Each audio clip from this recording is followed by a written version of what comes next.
أشهد أن لا إله إلا الله وحده لا شريك له وأشهد أن محمدا عبده ورسوله أما بعد فأعوذ بالله من الشيطان الرجيم بسم الله الرحمن الرحيم الحمد لله رب العالمين الرحمن الرحيم مالك يوم الدين إياك نعبد وإياك نستعين اهدنا الصراط المستقيم صراط الذين أنعمت عليهم غير المغضوب عليهم ولا الضالين.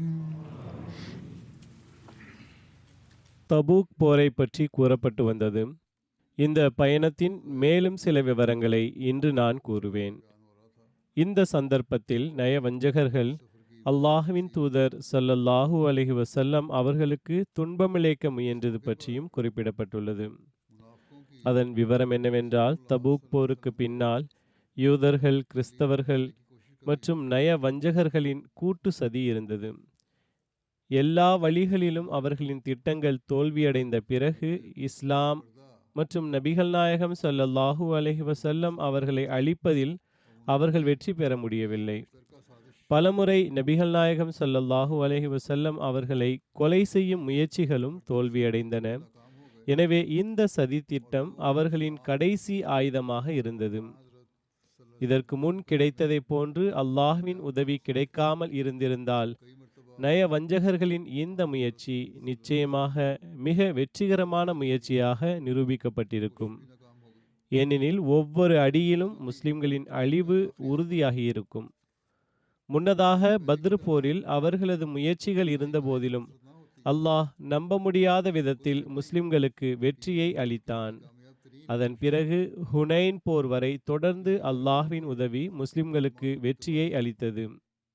ஒவ்வொரு அபாயகரமான சந்தர்ப்பத்திலும் அல்லாஹ்வே நபிகள் நாயகம் ஸல்லல்லாஹு அலைஹி வஸல்லம் அவர்களை பாதுகாத்தான்.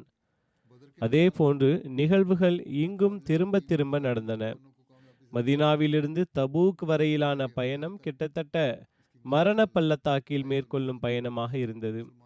நல்லபடியாக தபூக்கை அடைந்து பின்னர் திரும்பி வந்த பயணம் நயவஞ்சகர்களை அதிர்ச்சிக்குள்ளாக்க போதுமானதாக இருந்தது. மேலும் ரோமானிய அரசரின் ஆதரவை பெற்ற இராணுவ படைகள் பயத்தினால் பின்வாங்கின அல்லது சண்டையிடவே வராதது மற்றுமொரு ஆச்சரியமான விஷயமாகும். அரேபிய எல்லைகளில் வசித்த அனைத்து எதிரிகளும் நடுங்கினர். இதன் விளைவாக அவர்களில் பெரும்பாலானோர் அல்லாஹ்வின் தூதர் ஸல்லல்லாஹு அலைஹி வஸல்லம் அவர்களிடம் சமாதானத்தை கோரி ஜிஸியா செலுத்துவதிலேயே தங்களுக்கு நன்மை உள்ளது என்று கருதினர். இந்த நிகழ்வுகள் அனைத்தும் நயவஞ்சகர்களின் எல்லா திட்டங்களையும் தகர்த்தெறிந்தன. ஏனெனில் நபிகள் நாயகம் ஸல்லல்லாஹு அலைஹி வஸல்லம் அவர்கள் உட்பட எந்த முஸ்லிமும் பாதுகாப்பாக மதீனா திரும்ப முடியும் என்று நயவஞ்சகர்கள் கனவிலும் நினைக்கவில்லை. எனவே இந்த 30,000 பேர் கொண்ட படை வெற்றியின் கொடிகளை பறக்கவிட்டபடி தங்கள் நேசத்திற்குரிய நபி ஸல்லல்லாஹு அலைஹி வஸல்லம் அவர்களின் தலைமையில் மதீனா திரும்பும் பயணத்தை தொடங்கிய போது நயவஞ்சகர்கள் தங்கள் அம்பரா தூணியில் இருந்த கடைசி அம்பை பயன்படுத்த முடிவு செய்தனர். அது என்னவென்றால், என்ன நடந்தாலும் அண்ணல் நபி ஸல்லல்லாஹு அலைஹி வஸல்லம் அவர்கள் மதீனாவுக்கு திரும்பி செல்லக்கூடாது என்பதே அதுவாக இருந்தது. நஊது பில்லாஹ். இதற்காக அவர்கள் நபிகள் நாயகம் ஸல்லல்லாஹு அலைஹி வஸல்லம் அவர்களை கொலை செய்ய சதித்திட்டம் தீட்டினர். ஒருவேளை இது கடைசி தாக்குதலாக முன்பே திட்டமிடப்பட்டிருக்கலாம். அதாவது முதலில் அவர்கள் வழியில் அல்லது தபூக்கில் கொல்லப்படுவார்கள். அப்படியே தப்பி திரும்பி வந்தாலும் வழியில் அவர்களை அழித்துவிட வேண்டும். இந்த அனுமானம் உண்மையாக இருக்க வாய்ப்புள்ளது. ஏனெனில் நயவஞ்சகர்களின் அனைத்து பெரிய தலைவர்களும் கூட வரவில்லை. மாறாக நயவஞ்சகர்களின் ஒரு குழுவுடன் சென்றது. அவர்கள் ஒவ்வொரு சந்தர்ப்பத்திலும் எதிர்ப்பு பிரச்சாரத்தின் நஞ்சை பரப்புவதில் எந்த குறையும் வைக்கவில்லை. ஆனால் இவ்வளவு பெரிய ஒரு சதித்திட்டம் முன்னேற்பாடு செய்யாமல் இருந்திருந்தால் அவர்களால் இவ்வளவு பெரிய ஒரு செயலை செய்திருக்க முடியாது. எவ்வாறாயினும் அவர்கள் இந்த ஆபத்தான சதியை இவ்வாறு செயல்படுத்தினர். திரும்பி வரும் வழியில் ஒரு பள்ளத்தாக்கு இருந்தது. அங்கு 2 பாதைகள் பிரியும். ஒன்று அகலமான சமவெளி பாதை, மற்றொன்று கடக்க கடினமான உயரமான குறுகிய மலைப்பாதை. இது ஒரு குறுக்கு வழியாகும். முஸ்லிம்களின் படை இந்த குறுகிய மலைப்பாதை வழியாகத்தான் செல்ல வேண்டியது இருந்தது. முனாஃபிக்குகள் திட்டமிட்டது யாதெனில், அந்த பள்ளத்தாக்கின் உச்சியில் படை கடந்து செல்லும்போது மக்கள் கூட்டம் அதிகமாக இருக்கும் அந்த நேரத்தில் இரவு இருள் சூழ்ந்திருக்கையில் பயணம் இரவில் நடந்தது. இந்த நயவஞ்சகர்கள் அனைவரும் நபிகள் நாயகம் ஸல்லல்லாஹு அலைஹி வஸல்லம் அவர்களின் ஒட்டகத்திற்கு அருகில் கூடிவிடுவார்கள். எப்படியாவது நபிகள் நாயகம் ஸல்லல்லாஹு அலைஹி வஸல்லம் அவர்களின் ஒட்டகத்தை மலைப்பாதையின் விளிம்பை நோக்கி திசை திருப்பி அதன் சேணத்தின் கயிறுகளை அறுத்துவிடலாம் என்று சிந்தித்திருந்தார்கள். இதனால் அந்த ஒட்டகம் நபிகள் நாயகம் ஸல்லல்லாஹு அலைஹி வஸல்லம் அவர்களை அந்த பள்ளத்தாக்கின் ஆழமான குழியில் தள்ளிவிடும். நவுதுபில்லா. அல்லது நபியோடு சேர்ந்து குழியில் அந்த ஒட்டகமும் விழுந்துவிடும். மேலும் இரவு இருளில் இதை ஒரு விபத்து என்று மக்கள் கருதுவார்கள். யாரும் கொலை முயற்சி என்று நினைக்க மாட்டார்கள். ஹஸ்ரத் உர்வா பின் ஜுபைர் ரதியல்லாஹு அன்ஹு அவர்கள் அறிவிக்கிறார்கள், ரசூலுல்லாஹி ஸல்லல்லாஹு அலைஹி வஸல்லம் அவர்கள் தபூக்கிலிருந்து மதீனாவிற்கு புறப்பட்ட போது நயவஞ்சகர்களின் ஒரு குழு அன்னாரை கொல்ல நினைத்தது. அவர்கள் வழியில் ஒரு மலைப்பாதையின் உச்சியிலிருந்து அன்னாரை தள்ளிவிட திட்டமிட்டனர். ஆனால் சரியான நேரத்தில் அல்லாஹ் அந்த நயவஞ்சகர்களின் சதியை ரசூலே கரீம் ஸல்லல்லாஹு அலைஹி வஸல்லம் அவர்களுக்கு அறிவித்தான். அதன்படி ரசூல் ஸல்லல்லாஹு அலைஹி வஸல்லம் அவர்கள் என்னையும் என்னுடன் உள்ள 3 சஹாபாக்களையும் தவிர வேறு யாரும் மலைப்பாதை வழியாக செல்லக்கூடாது என்று அறிவிக்கச் செய்தார்கள். அவர்கள், நான் மட்டும் மலைப்பாதை வழியாக செல்வேன், மற்றவர்கள் அனைவரும் சமவெளி பாதை வழியாக செல்லுங்கள் என்று கூறினார்கள். அன்னாருடன் சென்ற அந்த 3 சஹாபாக்களின் பெயர்கள் இவையாகும்: ஹசரத் ஹுசைஃபா பின் யமான், ஹசரத் ஹம்சா பின் அம்ர் அஸ்லமி, ஹசரத் அம்மார் பின் யாசிர். மீதமுள்ள படை ஒரு பரந்த சமவெளி பாதை வழியாக பள்ளத்தாக்கின் அடிவாரத்தில் கடந்து செல்லுமாறு கட்டளையிடப்பட்டது. பாதையை மாற்றிய இந்த திடீர் அறிவிப்பால் நயவஞ்சகர்களின் திட்டம் முடிவுக்கு வருவதாக தென்பட்டது. ஆனால் அவர்கள் தங்கள் தீய எண்ணத்தை செயல்படுத்துவதை விட்டும் பின்வாங்கவில்லை. அவர்கள் உடனடியாக 12 அல்லது 15 பேரை தேர்ந்தெடுத்து முகத்தை துணியால் மூடிக்கொண்டு விரைவாக மலைப்பாதைக்கு செல்ல முடிவு செய்தனர். ஏற்கனவே திட்டமிட்டபடி திடீரென்று ஒட்டகத்தை விரட்ட ஆரம்பித்து அதை பயமுறுத்தி பதற வைத்து அதனால் அவர்கள் எதிர்பார்த்த அந்த விபத்து நவுதுபில்லாஹ் ஏற்பட வேண்டும் என்று நினைத்தனர். அப்படியே அவர்கள் செய்தனர். ரசூல் ஸல்லல்லாஹு அலைஹி வஸல்லம் அவர்கள் மலைப்பாதையில் சென்று கொண்டிருக்கும் போது மக்கள் நடமாடும் சப்தத்தை அன்னார் கேட்டார்கள். அவர்கள் அன்னாருக்கு அருகில் வந்து அன்னாரது ஒட்டகத்தை பயமுறுத்தினர். இதன் காரணமாக சில பொருட்கள் கூட கீழே விழுந்தன. எனவே நபிகள் நாயகம் ஸல்லல்லாஹு அலைஹி வஸல்லம் அவர்கள் ஹசரத் ஹுசைஃபாவை நோக்கி, இந்த நயவஞ்சகர்கள் மீது தாக்குதல் தொடுத்து விரட்டிவிடுங்கள் என்று உத்தரவிட்டார்கள். ஹசரத் ஹுசைஃபா அவர்கள் ஒரு தடியால் அவர்களின் வாகனங்களை அடிக்க ஆரம்பித்து, அல்லாஹ்வின் எதிரிகளே விலகிச் செல்லுங்கள் என்று கூறினார்கள். நபியே கரீம் ஸல்லல்லாஹு அலைஹி வஸல்லம் அவர்கள் தங்கள் சூழ்ச்சியை பற்றி அறிந்து கொண்டார்கள் என்று நயவஞ்சகர்கள் புரிந்து கொண்டனர். அவர்கள் அடையாளம் காணப்படாமல் இருக்க விரும்பியதால் அவர்கள் விரைவாக மலைப்பாதையிலிருந்து கீழே இறங்கி படைகளுடன் கலந்துவிட்டனர். ஹஸ்ரத் ஹுசைஃபா அவர்கள் நபிகள் நாயகம் ஸல்லல்லாஹு அலைஹி வஸல்லம் அவர்களின் சமூகத்தில் திரும்பி வந்தார்கள். அன்னார், ஹுசைஃபா, என் ஒட்டகத்தை அதன் பின்னால் இருந்து அடியுங்கள், ஏனென்றால் அது பயந்து விட்டது. அம்மாரே, நீர் அதன் முன்னால் இருந்து அதை ஓட்டுவீராக என்று கூறினார்கள். இதனால் பதறிய ஒட்டகம் மீண்டும் சரியான பாதையில் வந்தது. ஓர் அறிவிப்பில் ஹசரத் ஹுசைஃபா ரதியல்லாஹு அன்ஹு அவர்கள் இவ்வாறு கூறுகிறார்கள், நாங்கள் மலைப்பாதையை அடைந்தபோது 12 பேர் எங்களை தடுத்தனர். நான் அல்லாஹ்வின் தூதர் ஸல்லல்லாஹு அலைஹி வஸல்லம் அவர்களுக்கு தெரிவித்தபோது அன்னார் அவர்களை அச்சுறுத்தினார்கள். இதனால் அவர்கள் புறமுதுகு காட்டி ஓடிவிட்டனர். அல்லாஹ்வின் தூதர் ஸல்லல்லாஹு அலைஹி வஸல்லம் அவர்கள் எங்களிடம் கேட்டார்கள், நீங்கள் அவர்களை அடையாளம் கண்டீர்களா? நாங்கள், யா ரசூலல்லாஹ், அவர்கள் முகமூடி அணிந்திருந்ததாலும் இருளாக இருந்ததாலும் நாங்கள் அவர்களை அடையாளம் காணவில்லை. ஆனால் அவர்களின் வாகனங்களை நாங்கள் அடையாளம் கண்டோம் என்று கூறினோம். அரேபியர்கள் தங்கள் வாகனங்களை நன்கு அறிந்திருந்தனர். அன்னார், இந்த மக்கள் கியாமத் வரை நயவஞ்சகர்களாகவே இருப்பார்கள். அவர்களின் நோக்கத்தை நீங்கள் அறிவீர்களா என்று நபித்தோழர்களிடம் கேட்டார்கள். அதற்கு அவர்கள், இல்லை, எங்களுக்கு தெரியாது என்று கூறினார்கள். நபிகள் நாயகம் ஸல்லல்லாஹு அலைஹி வஸல்லம் அவர்கள் இந்த மலைப்பாதையில் அல்லாஹ்வின் தூதரை தாக்கி அவரை தள்ளிவிட அவர்கள் நினைத்தார்கள் என்று கூறினார்கள். நாங்கள், யா ரசூலல்லாஹ், நீங்கள் அவர்களின் சமுதாயங்களுக்கு செய்தி அனுப்ப மாட்டீர்களா? ஒவ்வொரு சமுதாயமும் தங்களின் ஆட்களின் தலைகளை உங்களிடம் அனுப்பட்டும் என்று கேட்டோம். அதாவது அவர்களை தண்டிக்க வேண்டும், கொல்ல வேண்டும் என்று கேட்டோம்.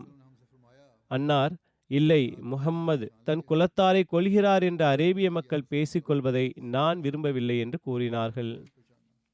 சில அறிவிப்புகளின்படி ரசூலே கரீம் ஸல்லல்லாஹு அலைஹி வஸல்லம் அவர்கள் தமது ஒட்டகத்தின் மீதே இருந்தபோது அன்னாருக்கு வஹி வந்தது.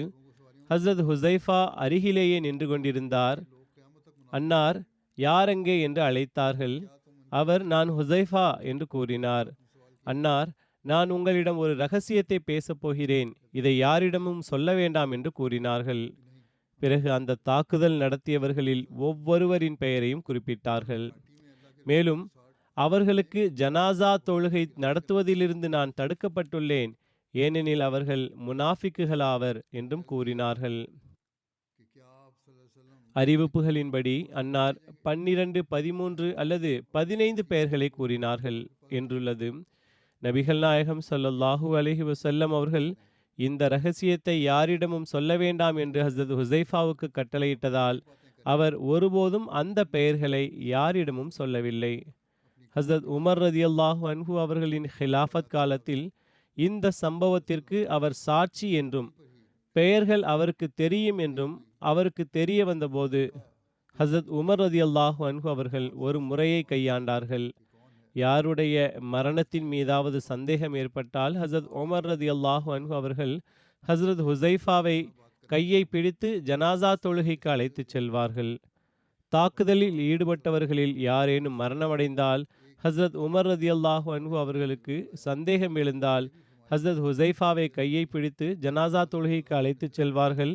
ஹஸ்ரத் ஹுசைஃபா மறுத்தால் ஹஸ்ரத் உமர் ரதியல்லாஹு அன்ஹு அவர்கள் இந்த கூட்டத்தைச் சேர்ந்தவர்கள் என்று புரிந்து கொண்டு அவரும் ஜனாசா தொழுகைக்கு செல்ல மாட்டார்கள். சஹி முஸ்லிமில் உள்ள ஒரு அறிவிப்பின்படி அவர்கள் 14 அல்லது 15 பேர் ஆவர். மேலும் இதனுடன் ஒரு விளக்கமும் உள்ளது. 12 பேர் இந்த சதியில் பங்கேற்ற நய வஞ்சகர்களாவர். மற்ற மூவரும் மலைப்பாதையில் ஏறிய சஹாபாக்கள் ஆவர். அவர்கள் அறிவிப்பாளர் சமவெளி பாதையை பயன்படுத்துமாறு செய்த அறிவிப்பை அவர்கள் கேட்கவில்லை. எனவே அந்த 3 பேரும் குற்றமற்றவர்களாக கருதப்பட்டனர். எவ்வாறாயினும் மறுநாள் காலையில் அவுஸ் கோத்திரத்தின் தலைவரான ஹஸ்ரத் உசைத் பின் ஹுசைர் ரதியல்லாஹு அன்ஹு அவர்கள் அன்னாரிடத்தில் வந்தார்கள். ஹுசூர் ஸல்லல்லாஹு அலைஹி வஸல்லம் அவர்கள் அவரிடம், கடந்த இரவில் சில நய வஞ்சகர்கள் மலைப்பாதையில் தன்னை பின்தொடர்ந்து இருட்டில் ஒட்டகத்தின் கயிறுகளை அறுத்து அதன் மீது கூர்மையான பொருளால் குத்தி அது வேகமாக ஓடி தன்னை ஒட்டகத்திலிருந்து தள்ளிவிட வேண்டும் என்று திட்டமிட்டிருந்ததை கூறினார்கள். இதனால் ஹஸ்ரத் உசைத் ரதியல்லாஹு அன்ஹு அவர்கள், அல்லாஹ்வின் தூதரே, இந்த சதியில் பங்கேற்றவர்களை கொல்லுமாறு அனைத்து கோத்திரத்துக்கும் உத்தரவிடுங்கள் என்று விண்ணப்பித்து உணர்ச்சி வசப்பட்டு, யா ரசூலல்லாஹ், இவர்களை இப்படியே விட்டுவிடலாமா? இவர்களிடம் எத்தனை நாட்களுக்கு நாம் மென்மையாக நடந்து கொள்வோம் என்று கேட்டார்கள். மேலும் இன்று இவர்கள் எண்ணிக்கையில் குறைவாக உள்ளனர், இழிவுபடுத்தப்பட்டுள்ளனர், மேலும் இஸ்லாம் நிலை பெற்றுவிட்டது என்றும் கூறினார். அதற்கு ரசூல் ஸல்லல்லாஹு அலைஹி வஸல்லம் அவர்கள், எனக்கும் இணை வைப்பவர்களுக்கும் இடையே போர் முடிந்த பிறகு முஹம்மது தனது தோழர்களை கொல்லத் தொடங்கினார் என்று மக்கள் பேசிக்கொள்வதை நான் விரும்பவில்லை என்று கூறினார்கள். உசைத் ரதியல்லாஹு அன்ஹு அவர்கள், யா ரசூலல்லாஹ், இவர்கள் தோழர்கள் இல்லையே, இவர்கள் எங்களின் அல்லது உங்கள் தோழர்கள் எப்போது ஆனார்கள் என்று கேட்டார்கள். ரசூலுல்லாஹி ஸல்லல்லாஹு அலைஹி வஸல்லம் அவர்கள் லா இலாஹ இல்லல்லாஹ் என்று சாட்சி கூறுவதில்லையா என்று கேட்டார்கள். ஹஸ்ரத் உசைத் ரதியல்லாஹு அன்ஹு அவர்கள், நிச்சயமாக கூறுகிறார்கள், ஆனால் அது அவர்களின் உண்மையான சாட்சி அல்ல என்று கூறினார்கள். அதாவது அவர்கள் வாயால் மட்டுமே கூறுகிறார்கள், அவர்களின் உள்ளத்தில் எந்த சாட்சியும் இல்லை என்று கூறினார்கள். அதற்கு அன்னார், அவர்கள் கலிமா ஷஹாதாவை ஒப்புக்கொள்கிறார்கள், வாயினாலேயே கூறுகிறார்கள், எனவே நான் அவர்களை கொல்ல மாட்டேன் என்று கூறினார்கள். இன்றைய பெயரளவிலான அறிஞர்கள் கலிமா ஓதுபவர்களை கொல்ல வேண்டும் என்று தீர்ப்பு கொடுப்பவர்கள் இந்த போதனையை மனதில் கொள்ள வேண்டும். ஹஸ்ரத் முஸ்லிஹமோத் ரதியல்லாஹு அன்ஹு அவர்கள் கூறுகிறார்கள், மதீனத்து நய வஞ்சகர்களுக்கு போர் ஒன்றும் நடக்கவில்லை. முகமது நபி ஸல்லல்லாஹு அலைஹி வஸல்லம் நலமுடன் திரும்பி வருகிறார்கள் என்று தெரிய வந்ததும் அவர்களது நய வஞ்சகமான திட்டங்கள் பற்றிய ரகசியம் நபியே கரீம் ஸல்லல்லாஹு அலைஹி வஸல்லம் அவர்களுக்கு தெரிந்துவிட்டது. மேலும் அநேகமாக நாம் நபியே கரீம் ஸல்லல்லாஹு அலைஹி வஸல்லம் அவர்களின் தண்டனையிலிருந்து தப்ப முடியாது என்று புரிந்து கொண்டார்கள். எனவே அவர்கள் மதீனாவுக்கு சிறிது தொலைவில் மிகவும் குறுகலான பாதையில் சிலரை அமர்த்தினார்கள். அதில் ஒருவர் பின் ஒருவராகவே செல்ல முடியும். ரசூல் ஸல்லல்லாஹு அலைஹி வஸல்லம் அவர்கள் அந்த இடத்திற்கு அருகில் வந்ததும் அல்லாஹு தாலா அன்னாருக்கு அந்த விஷயத்தை அறிவித்து விட்டான், அதாவது பாதையில் எதிரிகள் பதுங்கியுள்ளார்கள் என்று. எனவே அன்னார் ஒரு தோழரிடம் அங்கு சென்று பாருங்கள் என்று கட்டளையிட்டார்கள். அந்த தோழர் சவாரி செய்தவாறு அங்கு சென்று பார்த்தபோது அங்கு சிலர் மறைந்திருப்பதை கண்டார். பல அறிவிப்புகள் உள்ளன, இதுவும் ஓர் அறிவிப்பாகும். முஸ்லிம் மௌத் ரதியல்லாஹு அன்ஹு அவர்கள் கூறுகிறார்கள், அவர் சென்றதும் அவர்கள் அங்கிருந்து ஓடிவிட்டார்கள். பிறகு ரசூல் ஸல்லல்லாஹு அலைஹி வஸல்லம் அவர்களுக்கு அவர்களை பின்தொடர்ந்து செல்வது உகந்ததாக தோன்றவில்லை. அன்னார் மதீனா சென்றடைந்த போது போரில் கலந்து கொள்ளாத நய வஞ்சகர்கள் பலவிதமான சாக்கு போக்குகள் கூற ஆரம்பித்து விட்டனர். மேலும் ரசூலே கரீம் ஸல்லல்லாஹு அலைஹி வஸல்லம் அவர்கள் அதனை ஏற்றுக்கொண்டார்கள். ஆனால் நய வஞ்சகர்களின் உண்மைத்துவம் முஸ்லிம்கள் மத்தியில் வெளிப்படும் நேரம் வந்திருந்தது. ஆகவே கூறப்பட்டுவிட்டது, எவ்வாறிருப்பினும் அமர்வதற்கு, முன்னேறி செல்வதற்கு அல்லது எவ்வாறு செயல்பட வேண்டும் என்பது பற்றிய பல அறிவிப்புகள் உள்ளன. சம்பவம் ஒன்றுதான் எல்லா இடத்திலும், அதாவது அந்த குறுகலான மலைவழி பாதையில் ரசூல் ஸல்லல்லாஹு அலைஹி வஸல்லம் அவர்களுக்கு துன்பம் இழைப்பதே நோக்கமாக இருந்தது. ஏற்கனவே கூறப்பட்டுவிட்டது போல் மக்கா வெற்றியடைந்த பிறகு நய வஞ்சகர்களின் சதி திட்டங்கள் மேலும் தீவிரமடைந்தன. அரேபியாவை சுற்றியுள்ள குலங்கள், யூத குலங்கள் உட்பட தங்கள் பலத்தை இழந்து தோற்கடிக்கப்பட்டதை கண்டபோது அரேபியாவிற்கு வெளியே உள்ள ரோமானிய பேரரசு போன்ற வெளியே உள்ள மற்றும் பெரிய சக்திகளிடம் உதவி கேட்க திட்டமிட்டனர். அதனுடன் மதீனாவில் ஒரு நிரந்தர மையத்தை உருவாக்கவும் திட்டமிட்டனர். அங்கு அவர்கள் நிரந்தரமாக தங்கள் மீட்டிங்குகளை நடத்தலாம், இஸ்லாமுக்கும் முஸ்லிம்களுக்கும் எதிராக சதித்திட்டங்களை வகுக்கலாம், ஆயுதங்களையும் சேமிக்கலாம் என்று திட்டம் தீட்டினர். ஆனால் அந்த மையம் மற்ற முஸ்லிம்களுக்கு சந்தேகம் ஏற்படாத வகையில் இருக்க வேண்டும். அபு ஆமிர் என்ற ஒருவன் சில காலம் காணாமல் போயிருந்தவன் திடீரென மீண்டும் தோன்றினான். நய வஞ்சகர்களுக்கு ஆதரவாக பிரச்சாரம் செய்பவர்கள் அவரை அபு ஆமிர் ராஹப் என்று அழைக்கத் தொடங்கினர். இந்த ஒன்று கூடும் மையத்திற்காக குபாவில் ஒரு மஸ்ஜிதை கட்டும்படி அவன் பரிந்துரைத்தான். வரலாற்று பதிவுகளில் அபு ஆமிரை பற்றி மேலும் காணப்படுகிறது. அவன் அபு ஆமிர் ராஹப் என்ற பெயரில் பிரபலமாக இருந்தான். மேலும் ஹஸ்ரஜ் கோத்திரத்தைச் சேர்ந்தவன். முந்தைய ஹுத்பாக்களிலும் இது பற்றி குறிப்பிடப்பட்டுவிட்டது. ரசூலுல்லாஹி ஸல்லல்லாஹு அலைஹி வஸல்லம் அவர்கள் மதீனாவுக்கு வந்தபோது அபு ஆமிர் மக்காவிற்கு சென்று நபி ஸல்லல்லாஹு அலைஹி வஸல்லம் அவர்களுக்கு எதிராக போர் செய்ய குறைஷியர்களை தூண்டினான். மேலும், நான் உங்களுடன் இருக்கின்றேன், என் மக்கள் எனக்கு கட்டுப்பட்டவர்கள், நீங்கள் முஹம்மதுடன் போரிடும்போது நாங்கள் உங்களுடன் வந்து இணைவோம் என்று கூறினான். அவன் உஹது போரில் குறைஷியர்களுடன் இணைந்திருந்தான். இஸ்லாத்தின் முன்னேற்றத்தைக் கண்டு அபு ஆமிர் மிகவும் கவலையடைந்து பொறாமையில் எரியத் தொடங்கினான். உஹது போர்க்களத்தின் நடுவில் அவன் குழிகளை வெட்டினான். அவற்றில் ஒன்றில் அல்லாஹ்வின் தூதர் ஸல்லல்லாஹு அலைஹி வஸல்லம் அவர்கள் விழுந்து பலத்த காயமடைந்தார்கள். உஹது போர் தொடங்கிய போது அபு ஆமிர் தனது மக்களை அழைத்தான். சமுதாயத்தினரே, நான் அபு ஆமிர் என்று கூறினான். ஆனால் அவர்கள் முஸ்லிம்களாகிவிட்டதால் அவர்கள், பாவியே, உனக்கு எவ்வித வரவேற்பும் இல்லை என்று பதிலளித்தனர்.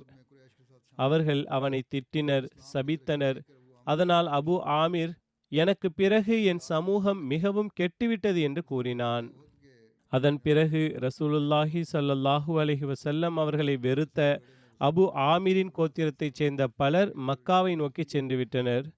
இந்த சம்பவம் ஒன்றே நிகழ்ந்தது. அபு ஆமிர் சென்றபோது முஸ்லிம்களாக ஆகியிருக்காத சிலரும் அவனுடன் சென்று விட்டார்கள். அவர்கள் சுமார் 50 பேர் ஆவர். அறிவிப்புகளில் அல்லாஹ்வின் தூதர் ஸல்லல்லாஹு அலைஹி வஸல்லம் அவர்கள் அபு ஆமிருக்கு எதிராக செய்த ஒரு துவாவும் குறிப்பிடப்பட்டுள்ளது. ரசூலுல்லாஹி ஸல்லல்லாஹு அலைஹி வஸல்லம் அவர்கள், அவன் தனது சொந்த நாட்டிலிருந்து வெகு தொலைவில் தனிமையில் மரணமடைய வேண்டும் என்று துவா செய்தார்கள். ஓர் அறிவிப்பில் உள்ளது, ரசூல் ஸல்லல்லாஹு அலைஹி வஸல்லம் அவர்கள் மதினா வந்தடைந்த போது அபு ஆமிர் அவர்களை சந்தித்தான்.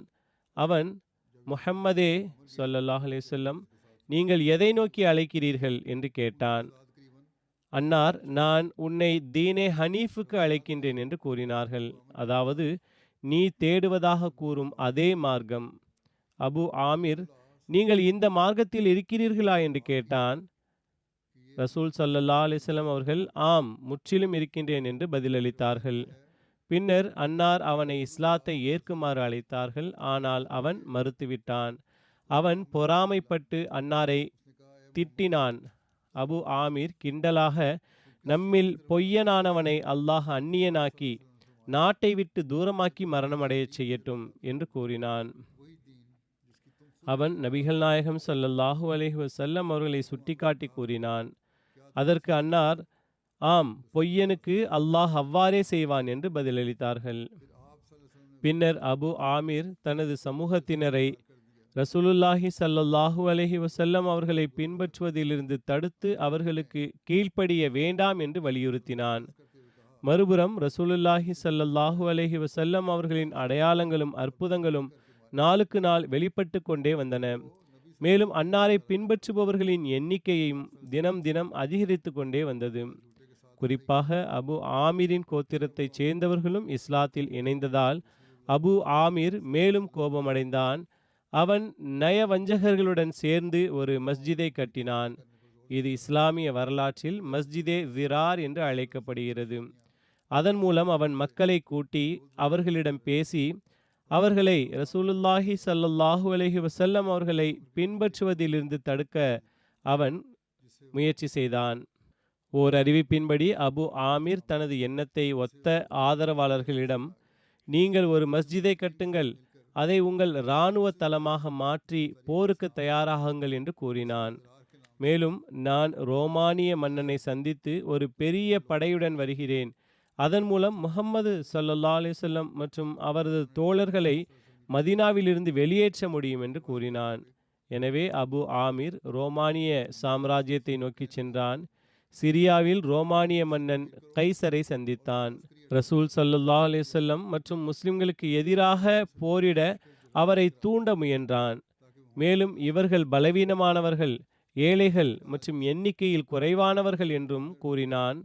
அவர்களுக்கு அதிகமான எதிரிகள் உள்ளனர், நீங்கள் அவர்களுக்கு பயப்பட தேவையில்லை என்றும், நீங்கள் முஸ்லிம்களுக்கு எதிராக நடவடிக்கை எடுக்காவிட்டால் எதிர்காலத்தில் அது உங்கள் நாட்டிற்கு நல்லதல்ல என்றும் கூறினான். ஹெர்கல் அவனை தன்னுடன் தங்க அனுமதித்தான். மேலும் உமக்கு உதவப்படும் என்று உறுதியளித்தான். இதற்கிடையில் அபு ஆமிர் தனது மார்க்கத்தை சார்ந்த தீய நடத்தையுள்ள சதிகார மக்களுக்கு, விரைவில் ஒரு பெரிய படையுடன் மதினாவின் மீது படையெடுப்பேன், எனவே எனக்காக ஒரு சிறப்பு இடத்தை நீங்கள் கட்ட வேண்டும் என்று நற்செய்தி அனுப்பினான். இந்த நோக்கத்திற்காக முனாஃபிக்குகள் குபாவில் ஒரு மஸ்ஜிதை கட்டினர். இந்த மஸ்ஜித் மஸ்ஜிதே விரார் என்று அழைக்கப்படுகிறது. ஆனால் இந்த ஆசையும் நிறைவேறவில்லை. இறுதியில் அபு ஆமிர் சிரியாவிலேயே தனிமையிலும் நாட்டை விட்டு விலகியும் இறந்தான். ரசூலே கரீம் ஸல்லல்லாஹு அலைஹி வஸல்லம் அவர்களுக்கு எதிராக அவன் செய்த துவா அவனுக்கே எதிராக திரும்பியது. அவன் எப்போது இறந்தான் என்பதில் கருத்து வேறுபாடு உள்ளது. சிலர் ஹிஜ்ரி 9 என்றும் சிலர் ஹிஜ்ரி 10 என்றும் கூறுகின்றனர். எவ்வாறாயினும் அவன் தனிமையில்தான் இறந்தான். நயவஞ்சகர்கள் மஸ்ஜிதின் கட்டுமானத்தை முடித்த பிறகு ரசூலுல்லாஹி ஸல்லல்லாஹு அலைஹி வஸல்லம் அவர்களிடம் வந்து அதில் தொழுகை நடத்துமாறு கோரினர். இறைவனது நுட்பம் என்னவென்றால், அவர்கள் இந்த மஸ்ஜிதின் திறப்பு விழாவிற்கு வருமாறு நபிகள் நாயகம் ஸல்லல்லாஹு அலைஹி வஸல்லம் அவர்களிடம் கேட்டபோது அன்னார் தபூக் போருக்கு தயாராகி கொண்டிருந்தார்கள். அவர்கள், யா ரசூலல்லாஹ், நாங்கள் நோயாளிகள், ஏழைகள் மற்றும் மழை இரவுகளுக்காக ஒரு மஸ்ஜிதை கட்டியுள்ளோம். நீங்கள் வந்து அதில் எங்களுக்காக தொழுகை நடத்த வேண்டும் என்று நாங்கள் விரும்புகிறோம் என்று விண்ணப்பித்தனர். அதற்கு அன்னார், நான் இப்போது பயணத்திற்கு மும்முரமாக தயாராகி கொண்டிருக்கிறேன். பயணத்திலிருந்து திரும்பி வந்ததும் அங்கே தொழலாம் என்று கூறினார்கள். அன்னார் தபூக் போரிலிருந்து திரும்பி வந்தபோது மதினாவுக்கு 1 மணி நேர தூரத்தில் உள்ள தி அவான் என்ற இடத்தில் கூடாரமிட்ட போது முனாஃபிக்குகள் கட்டிய அந்த மஸ்ஜிதை பற்றி இந்த குர்ஆன் வசனம் அருளப்பட்டது.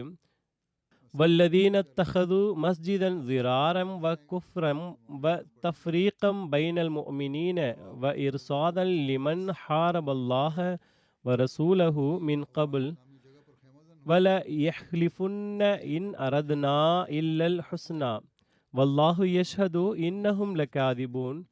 தீங்கிழைக்கவும் நிராகரிப்பிற்கு உதவவும் நம்பிக்கையாளருள் பிரிவினையை உண்டாக்கவும் அல்லாஹுவையும் அவனுடைய தூதரையும் எதிர்த்து முன்னர் போராடியவருக்கு பதுங்குமிடமாகவும் பள்ளிவாயில் ஒன்றை கட்டியவர்கள் நாங்கள் நன்மையையே நாடுகிறோம் என்று நிச்சயமாக சத்தியம் செய்வார்கள். ஆனால் நிச்சயமாக அவர்கள் பொய்யுரைத்து கொண்டிருக்கின்றனர் என்று அல்லாஹ் சாட்சி பகர்கின்றான். இந்த வஹிக்கு பிறகு நபிகள் நாயகம் ஸல்லல்லாஹு அலைஹி வஸல்லம் அவர்கள் ஹஸரத் மாலிக் பின் துஹ்ஷம் மற்றும் ஹஸரத் மஆன் பின் அதி ரதியல்லாஹு அன்ஹு ஆகியோரை அழைத்து மஸ்ஜிதே விராரை இடித்துவிடும்படி அவர்களுக்கு கட்டளையிட்டார்கள். வேறு சில அறிவிப்புகளில் ஹஸரத் அஹ்சன் பின் அதி, ஆமிர் பின் சக்கன், ஹஸரத் ஹம்சாவின் கொலையாளியான வஹ்ஷி மற்றும் சுவைத் பின் அப்பாஸ் ரதியல்லாஹு அன்ஹு ஆகியோரையும் ரசூலே கரீம் ஸல்லல்லாஹு அலைஹி வஸல்லம் அவர்கள் இதற்காக அனுப்பியதாக கூறப்படுகின்றது. ஷராஹ் ஜர்கானியில் அன்னல் நபி ஸல்லல்லாஹு அலைஹி வஸல்லம் அவர்கள் முதலில் 2 பேரை அனுப்பியிருக்கலாம், பின்னர் அவர்களுக்கு உதவுவதற்காக மேலும் 4 பேரை அனுப்பியிருக்கலாம் என்று எழுதப்பட்டுள்ளது. எவ்வாறாயினும் ரசூலே கரீம் ஸல்லல்லாஹு அலைஹி வஸல்லம் அவர்கள் மஸ்ஜிதே திராருக்கு சென்று அதை இடித்து தீயிட்டு கொளுத்தும்படி அவர்களுக்கு உத்தரவிட்டார்கள். அதன் பிறகு அவர்கள் அனைவரும் விரைவாக பனு சாலிம் கோத்திரத்தை அடைந்தனர். ஹஸ்ரத் மாலிக் அவர்கள் தன் 2 தோழர்களிடம், நான் உங்களிடம் வரும் வரை காத்திருங்கள் என்று கூறினர். அவர் வீட்டிலிருந்து காய்ந்த பேரீச்சம் கிளைகளுக்கு தீ மூட்டி எடுத்து வந்தார். பின்னர் அவர்கள் மக்ரிபுக்கும் இஷாவுக்கும் இடையில் மஸ்ஜிதே திராரை அடைந்து அதற்கு தீ வைத்தனர். மேலும் அதை தரை மட்டமாக்கினர். மஸ்ஜிதை கட்டியவர்கள் அப்போது அங்கே இருந்தனர். ஆனால் தீ வைக்கப்பட்டவுடன் அவர்கள் வெவ்வேறு திசைகளில் ஓடிவிட்டனர். நபியே கரீம் ஸல்லல்லாஹு அலைஹி வஸல்லம் அவர்கள் மதீனா வந்தபோது அந்த இடத்தை ஹஸரத் அஹ்சன் பின் அதி ரதியல்லாஹு அன்ஹு அவர்களுக்கு கொடுத்து அதை தன் வீடாக்கி கொள்ள விரும்பினார்கள். ஆனால் அஹ்சன் பின் அதி ரதியல்லாஹு அன்ஹு அவர்கள், இது குறித்து அல்லாஹ் அருள வேண்டியதை அருளிவிட்டான். நான் இந்த இடத்தில் வீடு கட்ட விரும்பவில்லை, மேலும் எனக்கு தேவையும் இல்லை.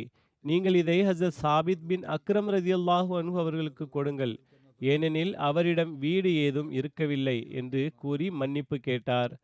ரசூலுல்லாஹி ஸல்லல்லாஹு அலைஹி வஸல்லம் அவர்கள் அந்த இடத்தை ஹஸரத் சாபித் பின் அக்ரம் அவர்களுக்கு கொடுத்தார்கள்.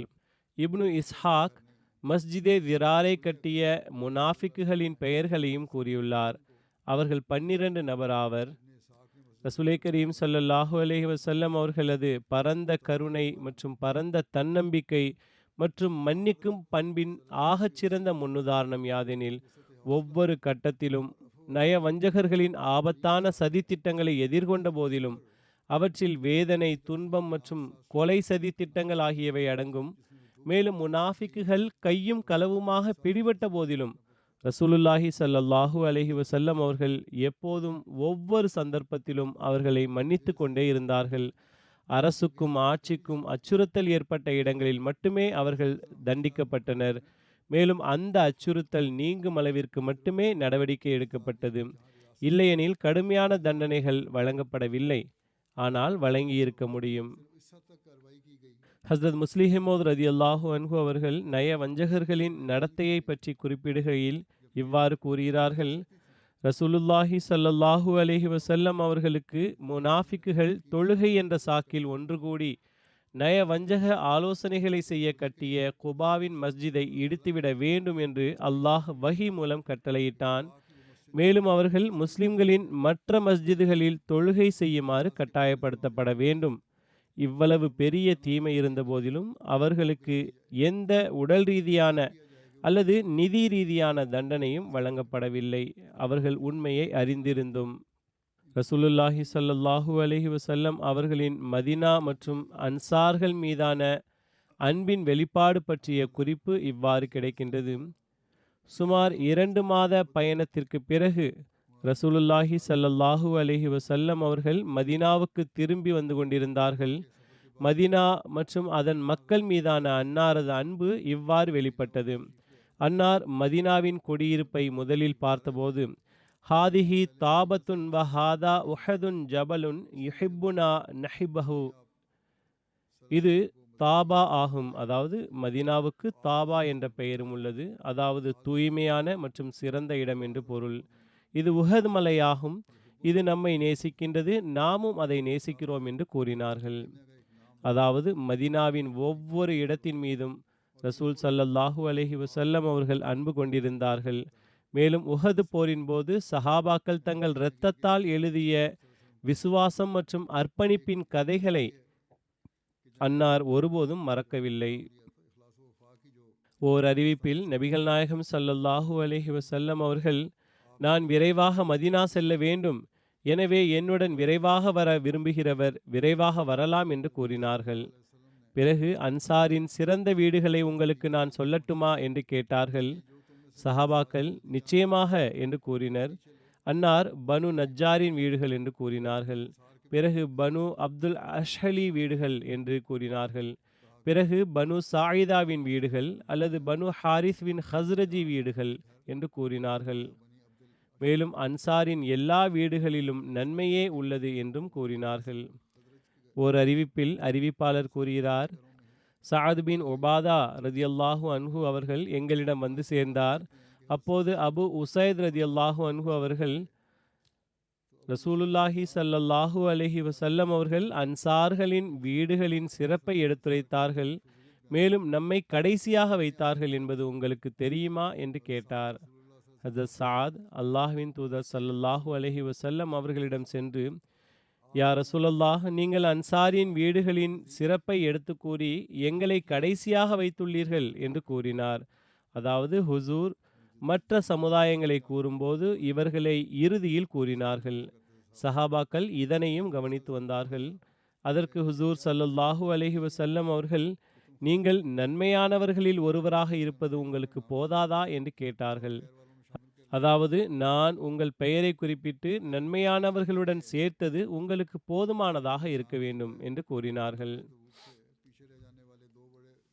ஆரம்பத்தில் குறிப்பிட்டது போல் தபூக் போரில் பின்தங்கியவர்கள் 2 பெரிய குழுக்களாக இருந்தனர். ஒன்று நய வஞ்சகர்கள், அவர்கள் மீது அல்லாஹ் தனது அதிருப்தியை வெளிப்படுத்தினான். மற்ற குழுவினர் தங்கள் விசுவாசத்தில் உண்மையானவர்கள். அவர்கள் போரில் சேர விரும்பினர், ஆனால் மிகவும் ஏழைகளாக இருந்ததால் முயற்சித்தும் கூட போவதற்கான வழிகளையும் வளங்களையும் அவர்களால் பெற முடியவில்லை, அல்லது ஏதேனும் நோய் அல்லது இயலாமை காரணமாக அவர்களால் சேர முடியவில்லை. திருக்குரானில் சூரத்து தௌபா வசனம் 91, 92 ஆகியவற்றில் அல்லாஹ் அவர்களின் மன்னிப்பை ஏற்றுக்கொண்டான். சஹி புகாரியில் உள்ள ஒரு அறிவிப்பின்படி, தபூக் போரிலிருந்து திரும்பி வந்து மதினாவுக்கு அருகில் வந்தபோது ரசூல் ஸல்லல்லாஹு அலைஹி வஸல்லம் அவர்கள் மதினாவில் சில மக்கள் உள்ளனர், நீங்கள் எந்த பயணம் செய்தாலும் எந்த பள்ளத்தாக்கை கடந்தாலும் அவர்கள் உங்களுடன் இருந்தனர் என்று கூறினார்கள். அதற்கு சஹாபாக்கள் ஆச்சரியத்துடன், யா ரசூலல்லாஹ், அவர்கள் மதினாவில் இருக்கிறார்களே, மதினாவில் இருந்து கொண்டு அவர்கள் எங்களுடன் எப்படி இருக்க முடியும் என்று கேட்டார்கள். ரசூல் ஸல்லல்லாஹு அலைஹி வஸல்லம் அவர்கள் மதினாவில் இருக்கிறார்கள், ஆனால் நோய் போன்ற சில இயலாமைகள் அவர்களை போரில் சேருவதிலிருந்து தடுத்து நிறுத்தின என்று கூறினார்கள். மற்றொரு அறிவிப்பில் நபியே கரீம் ஸல்லல்லாஹு அலைஹி வஸல்லம் அவர்கள் தபூக்கிலிருந்து திரும்பி வந்தபோது அல்லாஹுக்கு நன்றி தெரிவித்தவாறு, அல்ஹம்துலில்லாஹி அலா மா ரஸகனா ஃபி சஃபரினா ஹாதா மின் அஜ்ரின் வ ஹசனத்தின் வ மிம் பஅதினா ஷுரகாஉனா ஃபீ, இந்த பயணத்தில் நமக்கு அருளையும் நன்மைகளையும் நற்கூலிகளையும் வழங்கிய அல்லாஹுக்கே எல்லா புகழும், மேலும் நமக்கு பிறகு பின்தங்கியவர்களையும் நம்முடன் இந்த நன்மைகள் மற்றும் நற்கூலிகளில் பங்காளிகளாக வைத்திருக்கின்றான் என்று கூறினார்கள். அதற்கு ஹசரத் ஆயிஷா ரதியல்லாஹு தஆலா அன்ஹா அவர்கள், யா ரசூலல்லாஹ், நீங்கள் பயணம் செய்தீர்கள், பயணத்தின் சிரமங்களையும் துன்பங்களையும் தாங்கிக் கொண்டீர்கள், அதன் பிறகு இந்த வெகுமதிக்கு நீங்கள் தகுதியானவர் ஆனீர்கள். ஆனால் இந்த துன்பங்களை அனுபவிக்காமல் சஹாபிகள் உங்களுடன் வெகுமதியில் எப்படி பங்காளிகளாக ஆனார்கள்? இந்த மக்கள் யார் என்று கேட்டார்கள். அதற்கு ரசூல் ஸல்லல்லாஹு அலைஹி வஸல்லம் அவர்கள், மதீனாவில் சில மக்கள் உள்ளனர், நாம் எந்த இடத்திற்கு போனாலும் எந்த பள்ளத்தாக்கில் இறங்கினாலும் அவர்கள் எங்களுடன் இருந்தனர். நோய் அவர்களை எங்களுடன் வெளியேறுவதிலிருந்து தடுத்துவிட்டது. நாங்கள் அவர்களது போர் வீரர்களாவோம், அவர்கள் வீட்டில் அமர்ந்திருக்கின்ற எங்கள் தோழர்களாவார்கள். என் உயிர் யாரின் கையில் இருக்கின்றதோ அவன் மீது சத்தியமாக அவர்களின் துவா எங்கள் ஆயுதங்களை விட எதிரிகளுக்கு எதிராக அதிக பலம் வாய்ந்தது என்று கூறினார்கள். அவர்கள் வீட்டில் இருந்தபடி செய்த துவாக்கள் சக்தி வாய்ந்தவை, அதை அல்லாஹ் ஏற்றுக்கொண்டான் என்பது அன்னாருடைய கருத்து. மதீனாவாசிகள் வழங்கிய உற்சாகமான வரவேற்பு பற்றி குறிப்பு உள்ளது. தபூக் போரிலிருந்து திரும்பிய போது மதீனாவாசிகள் வழங்கிய உற்சாகமான வரவேற்பு பற்றி குறிப்பிடப்பட்டுள்ளது.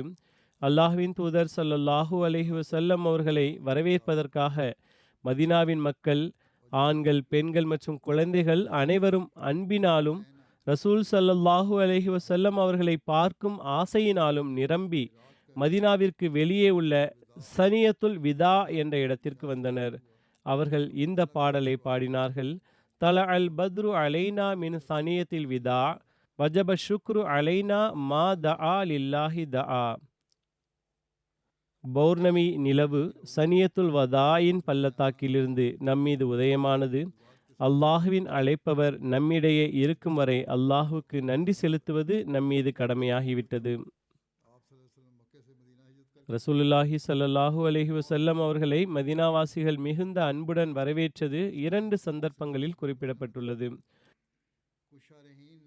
ஒன்று, அன்னார் மக்காவிலிருந்து மதீனாவுக்கு ஹிஜ்ரத் செய்து வந்தபோது, மற்றொன்று தபூக்கிலிருந்து திரும்பி மதீனாவிற்குள் நுழைந்தபோது.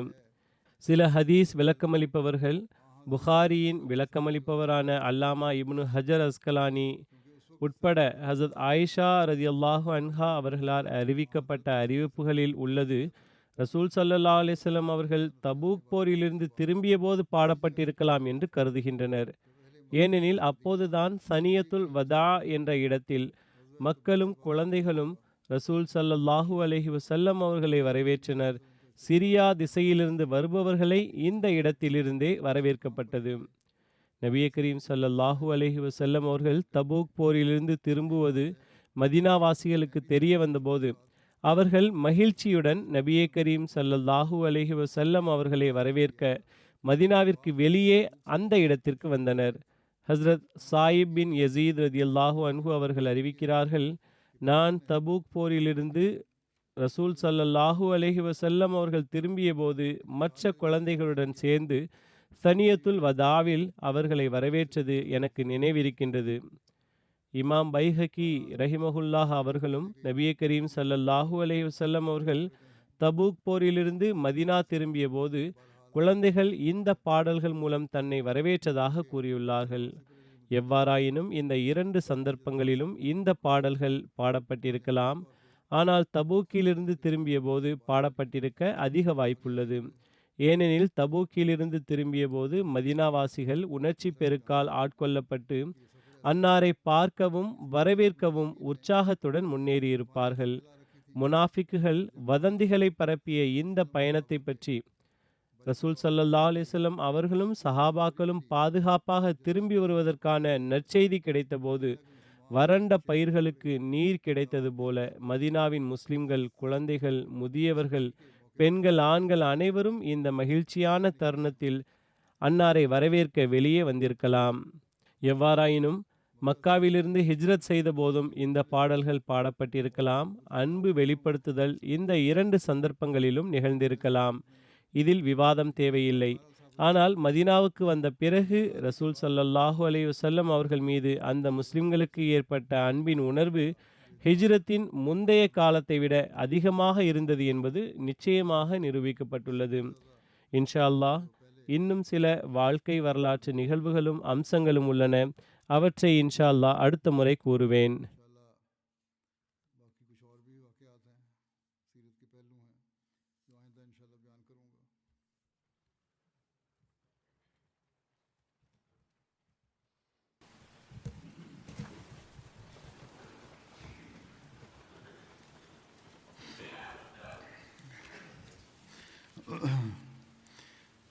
الحمد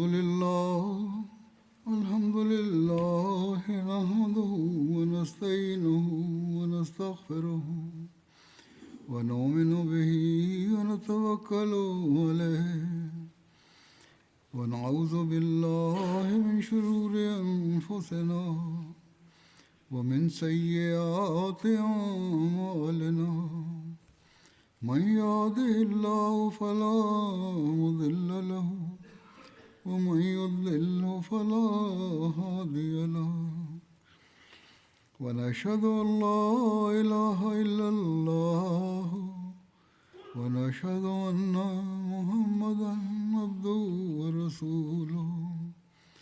عباد الله رحمكم الله إن الله يأمر بالعدل والإحسان وإيتاء ذي القربى وينهى عن الفحشاء والمنكر والبغي يعظكم لعلكم تذكرون. اذكروا الله يذكركم وادعوه يستجب لكم ولذكر الله أكبر.